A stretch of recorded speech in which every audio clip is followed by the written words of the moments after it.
Aloha, this is Roy with Hawaii Foil Co. And today just wanted to do a little review on the Lift 90 high aspect. This wing really has surprised me quite a bit lately. It's been out for a little while now, and when I first got on it, honestly I was a little bit skeptical. It seemed like it was a little bit hard to ride, that maybe it was just a wing for occasional bombing conditions.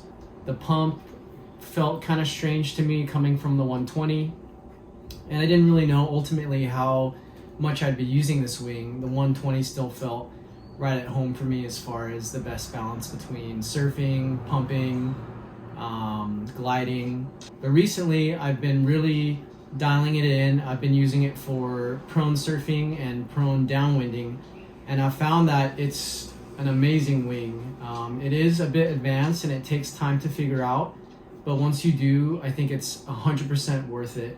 Initially, I actually moved the mast forward from where the 120 was, and I figured smaller wing, less lift, I'm gonna need it further forward on the boxes.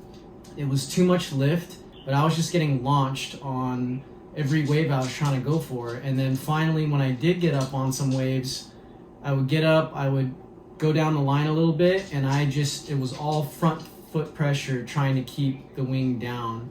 So on the second and third session, I progressively started having to move the mast back. I've had my best results on the Amundsen 12.5 tail wing with a little bit of positive lift, as well as the KD 13AR has been a really awesome tail wing for the 90.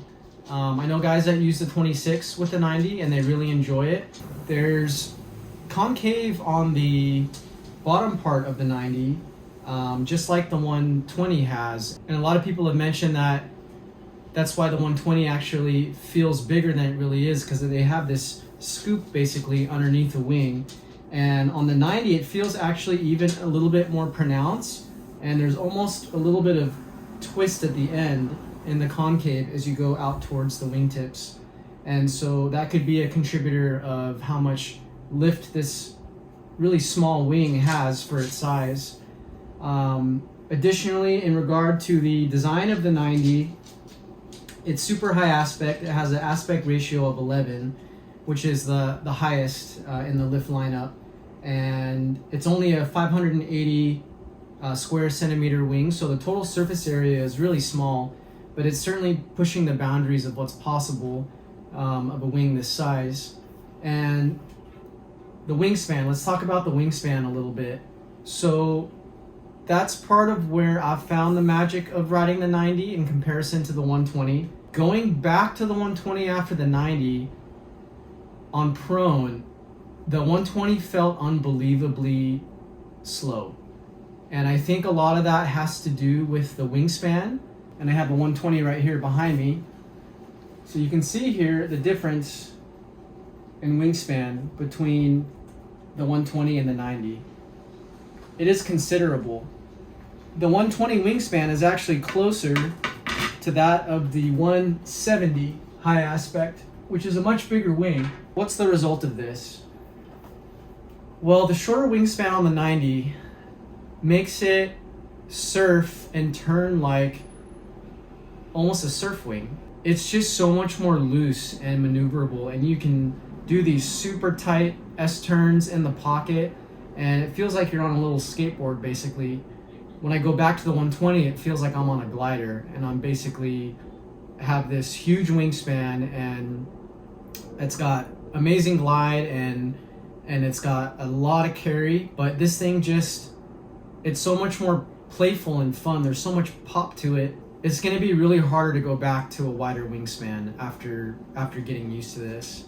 But let's talk about the pump a little bit, because a lot of people, when they're choosing a wing, they want something with really good pump. They want to connect as many waves as possible. What I found on the 90 is that it's kind of a similar transition between the 170 to the 120, where the 170 feels like it's super glidey, it's really easy to pump. You hop on the 120 for the first time, your mind is blown by how fast you're going, but it's kind of difficult to keep it going and to maintain altitude. But then once you do figure out the cadence and the rhythm of keeping the 120 high, then sooner or later the 120 is almost just as easy, if not easier, to pump than the 170. There is something similar going on here with the transition between the 120 and the 90 for me. Wing definitely drops faster, so you have to pay more attention. You have to do a higher frequency of pump to keep it high. The wing likes to stay really high, actually. For some reason, I found out on my last downwinder that you can keep the 90 really high and close to the surface of the water, and it feels really comfortable. It doesn't feel like you're about to breach. It just likes being high and fast. I don't know exactly why that is. And so if you keep the wing high and you give the correct amount of pump input and you have good technique and the timing is there, this thing pumps really well. So for downwinding, I've just recently been successful. I did 2 runs from Caicos to Tongs on the 90, and it just blew me away. I had spent more time on the 90 in the surf, so I think I was a little bit better geared up for that. And just as long as I kept the wing high and I stayed in the sweet spot and I kind of scanned a little bit further out, this wing will stay up with very minimal energy and input. You can chase bumps like crazy, stuff that you couldn't even dream of chasing on the 120 or similar sized wings. You can stay high, do a good couple pumps, and it'll just project you forward into anything.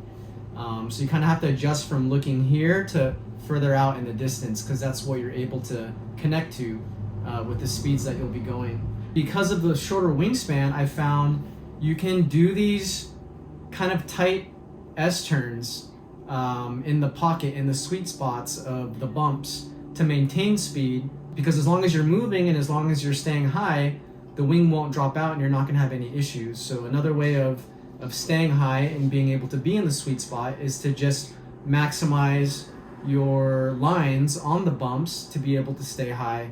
And while doing so, I mean, it's just an absolute blast. So for downwinding, it's totally doable. So it's really about putting in the time, learning the wing, learning its capabilities, and not putting yourself in a bad position where there's no energy around you and you're just pumping for days. That's not a good position to be in with a 90. As long as you have a little bit of energy underneath you and you stay high, all day long you're gliding on this thing. So yeah, I can't say enough good things about the 90. It's just been a wing that has really surprised me over the last few months. Thanks for watching. Stay tuned for more content, and we'll see you in the next video.